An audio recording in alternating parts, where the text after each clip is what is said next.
बिस्मिल्लाहिर्रहमानिर्रहीम अस्सलाम वालेकुम। Welcome to home cooking expert. कैसे हैं मेरी प्यारी यूट्यूब फैमिली। मुझे उम्मीद है आप सब खैरियत से होंगे, खुश होंगे, हेल्दी होंगे। आज मैं आपके लिए बेकरी स्टाइल केक रस की रेसिपी लेकर आई हूँ, जो बिल्कुल बेकरी के स्टाइल के होंगे और आप इसे आसानी के साथ घर पे बना सकते हैं। बस फ़र्क इतना है कि बेकरी में बहुत ज़्यादा मिकदार में बनते हैं। आज मैं आपको थोड़ी मिकदार में घर पे बनाना बताऊंगी और आप इसे आसानी से बनाकर सेव भी कर सकते हैं। शाम की चाय हो, सुबह नाश्ते में आप इसे खाना चाहें तो आप इसे खा सकते हैं। आज मैं कोशिश करूंगी कि अपनी रेसिपी में आपको हर पॉइंट बताऊं ताकि आप आसानी से बेकरी जैसे केक रस बना सकें और बिल्कुल इसमें कोई भी फ़र्क ना हो। आपको हर चीज़, हर मिकदार बिल्कुल तरीके के साथ बताऊंगी ताकि आप आसानी से इसे बना सकें। इसमें किन किन चीज़ों की ज़रूरत होती है और आप कितनी मिकदार में इसको बना सकते हैं और इसे आप कितनी देर के लिए सेव कर सकते हैं, ये सारे पॉइंट्स आपको मैं बताऊंगी।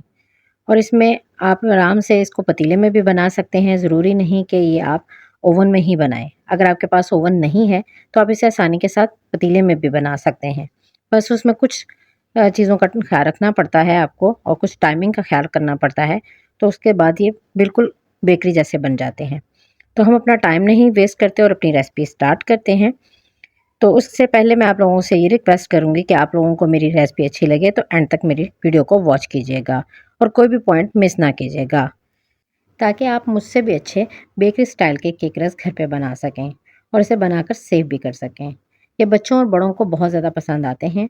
मार्केट में बहुत महंगे-महंगे मिलते हैं, इसे आप घर की चीज़ों से घर पे बना सकते हैं और इसे सेव भी कर सकते हैं।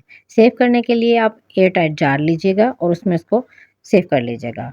तो हम अपना टाइम नहीं वेस्ट करते, रेसिपी स्टार्ट करते हैं। बिस्मिल्लाहिर्रहमानिर्रहीम।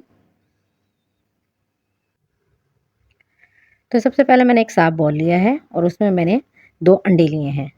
अच्छा, आज जो मैं आपको केक रस बनाना बताऊँगी, ये मैं 2 अंडों से बनाना बताऊँगी। तो आपने इस चीज़ का भी ख़्याल करना है कि इनमें जो चीज़ें हम यूज़ करेंगे, वो सब रूम टेम्परेचर पर होनी चाहिए।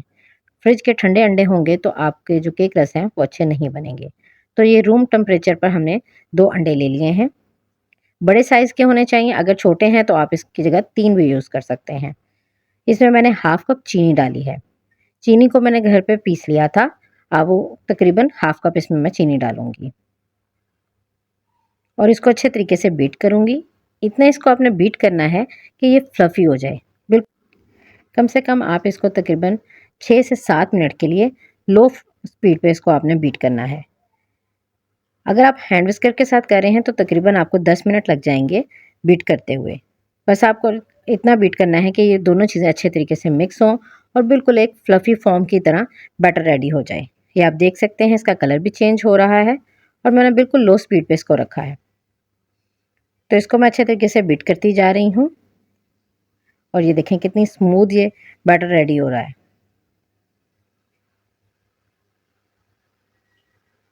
इसी तरीके से आपने अच्छे तरीके से इसको बीट कर लेना है। उसके बाद अब मैं इसमें अच्छे से फ्लेवर के लिए मैं इसमें डाल रही हूँ वनीला एसेंस। वो तकरीबन मैंने 3 से 4 ड्रॉप जो हैं वो डाले हैं इसमें। अगर वो नहीं आप डालना चाहते तो इसकी जगह आप इलायची पाउडर भी डाल सकते हैं पीस कर। और इसको भी मैं अच्छे तरीके से बीट कर लूँगी इसके साथ। आपने यहाँ पे एक चीज़ का और भी ख़्याल रखना है कि यहाँ पे आप बटर या ऑयल जो भी यूज़ कर रहे हैं, वो भी रूम टेम्परेचर पर होना चाहिए और वो उस टाइम आपने डालना है जब आप इसको अच्छे तरीके से बीट कर लें।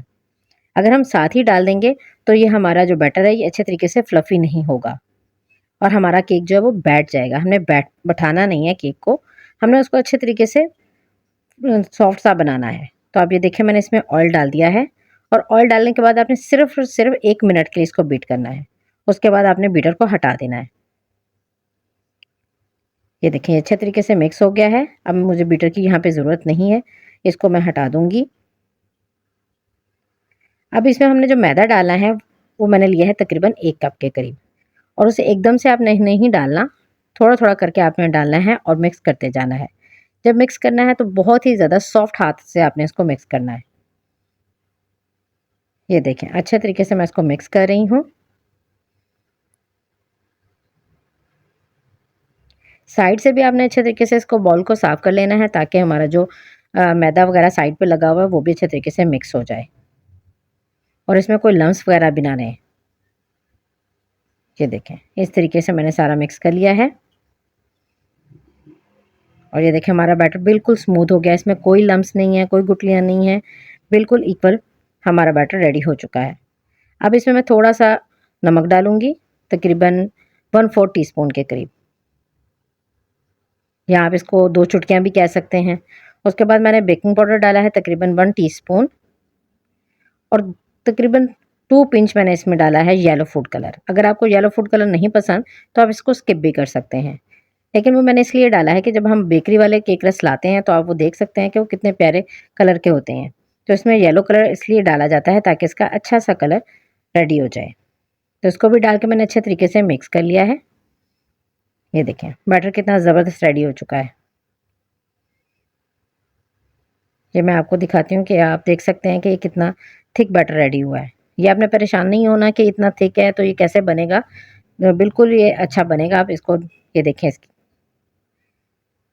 ऐसी होनी चाहिए डो हमारी, बहुत ज़्यादा पतली भी नहीं है, बहुत ज़्यादा थिक भी नहीं है। आप देख सकते हैं इसको।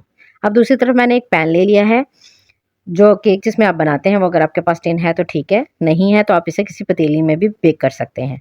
उसमें मैंने बटर पेपर लगा दिया था और उसको ये बैटर में उसमें सारा डाल दिया मैंने। बैटर को अच्छे तरीके से सारा बाउल से साफ़ करके डालिएगा, कोई भी चीज़ वेस्ट ना किया करें।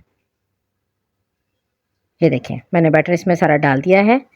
इसको हल्का सा मैं टैप करूँगी और इसको मैं तकरीबन 45 मिनट के लिए बेक होने के लिए रख दूँगी। अगर आप इसे पतीली में बनाते हैं तो उसमें तकरीबन आपके 50 मिनट लग जाएंगे। बस पतीली में बनाते हुए आपने इस चीज़ का ख्याल रखना है कि बिल्कुल लो स्पीड होनी चाहिए।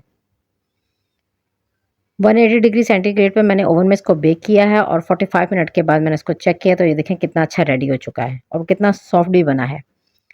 इसको मैं 15 मिनट के लिए छोड़ दूँगी ठंडा होने के लिए, उसके बाद मैं इसको डिमोल्ड कर लूँगी। ये आप देखें, इसको मैं बटर पेपर बड़े आराम से उतारूँगी। ये देखें नीचे से भी देखें कितना स्मूथ और कितना प्यारा है, बिल्कुल भी जला नहीं है और इतना अच्छा रेडी हुआ है। ये देखें, और आप देख सकते हैं कलर भी कितना प्यारा है, इसीलिए मैंने येलो फूड कलर डाला था ताकि हमारा जो केक रस है उनके कलर प्यारे आएँ। अब मैं इसकी कटिंग करूँगी। इस तरीके से आपने इसकी कटिंग कर लेनी है। ये देखें बिल्कुल आराम-आराम से तकरीबन आपने इसकी पतली-पतली सी लेयर्स काट लेनी है, इस तरीके से। अगर आप मोटा रखना चाहते हैं वो आपकी अपनी मर्ज़ी है, लेकिन इसी साइज़ में होते हैं मार्केट में भी। और उसके बाद मैं इस तरह से दरमियान में से सारा कट कर दूँगी ताकि ये 2 हिस्सों में डिवाइड हो जाएँ। और ये देखें इस तरीके से इसकी लुक आएगी। ये साइज़ भी आप देख सकते हैं कितना अच्छा बिल्कुल रेडी हुआ है। अब इसको हम दोबारा से फिर से इसको हम बेक करेंगे ताकि ये बिल्कुल क्रिस्पी और कुरकुरे से बन जाएँ। अब मैंने फिर से वही केक टिन लिया है जिसमें मैंने बेक किया था, लेकिन उसमें पहले मैंने बटर पेपर लगाया था, अब मैं इसमें बटर पेपर नहीं लगा रही क्योंकि हमने उनका कलर चेंज करना है। तो अब इसी तरीके से मैं इसको एक-एक पीस को इस तरह से सेट करूँगी। अगर आपके पास कोई बेकिंग ट्रे है तो आप उसमें भी कर सकते हैं। इस तरीके से मैंने सबको सेट कर दिया है।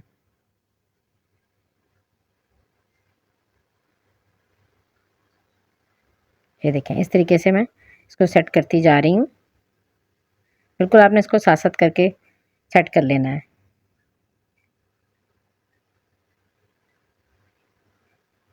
ये देखें इस तरह से मैंने सेट कर लिया है।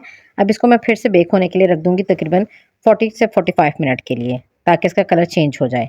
लेकिन आपने ओवन में जब करना है तो 180 डिग्री सेंटीग्रेड पर ही करना है इसको बेक। तो फिर ये देखें उसके बाद ये रेडी हो चुके हैं और ये कलर देखें कितना प्यारा आया है। बिल्कुल बेकरी स्टाइल का कलर आया है, देख सकते हैं, और ऐसा लग रहा है जैसे बिल्कुल मार्केट से हम लेकर आए हैं। तो इसमें ज़रा भी फ़र्क नहीं है और ये देख सकते हैं कितने अच्छे बने हैं। क्रिस्पी भी हैं और मज़े के भी हैं और कलर भी बहुत प्यारा आया है इनका। ये शाम की चाय में खा सकते हैं, बच्चों को भी दे सकते हैं, बच्चों और बड़ों को बहुत ज़्यादा पसंद आते हैं। तो मुझे उम्मीद है कि आपको मेरी रेसिपी समझ आई होगी। तो अगर आपको कोई चीज़ मिस हो गई हो, कोई पॉइंट मिस हो गया हो तो आप मुझे कमेंट करके पूछ सकते हैं। मैं आपको ज़रूर रिप्लाई करूँगी। तो ये देखिए मैं एक तोड़ के भी आपको दिखाती हूँ, ये देखें कितने क्रिस्पी हैं। बिल्कुल भी नरम नहीं है, बिल्कुल जैसे मार्केट में होते हैं वैसे क्रिस्पी और कुरकुरे से बने हैं। हम मार्केट से इतने महंगे-महंगे लेकर आते हैं, तो इसको आप घर पे बनाएँ बिल्कुल साफ-सुथरे तरीके के साथ और इसको सेव कर सकते हैं आप आसानी के साथ। तो मुझे उम्मीद है आपको मेरी रेसिपी पसंद आई होगी। नेक्स्ट वीडियो में मिलूँगी। अपना बहुत ज़्यादा ख़्याल रखिएगा। अल्लाह हाफ़िज़।